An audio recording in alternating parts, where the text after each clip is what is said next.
សង្កត់ចេញពណ៌យ៉ាងម៉េចប្រសិនបើមិនប្រើតាំប៉ុងដងត្រាដៃក្រូមេពណ៌មានសង្កត់ចេញច្បាស់ដោយមិនជ្រលក់ទៅលើតាំប៉ុង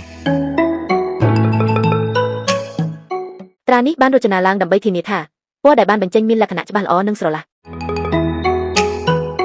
អ្នកប្រើប្រាស់អាចទទួលបានលទ្ធផលល្អឥតខ្ចោះព្រោះត្រានេះមានគុណភាពខ្ពស់ហើយផ្ដល់នូវការប្រើប្រាស់ដ៏មានប្រសិទ្ធភាពអ្នកអាចប្រើដងត្រានេះសម្រាប់ការងារដែលត្រូវការភាពច្បាស់ល្អលើសពីនេះទឹកត្រាដែលមាននៅក្នុងដងត្រាអាចប្រើសង្កត់បានច្រើនដងមុនបញ្ចូលថ្មី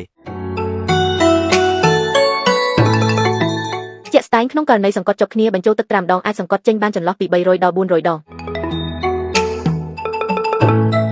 អ្នកប្រើប្រាស់អាចជឿជាក់លើការប្រើប្រាស់បានយូរនិងមានប្រសិទ្ធភាពខ្ពស់ដែលជាជម្រើសល្អសម្រាប់ការប្រើប្រាស់ប្រចាំថ្ងៃ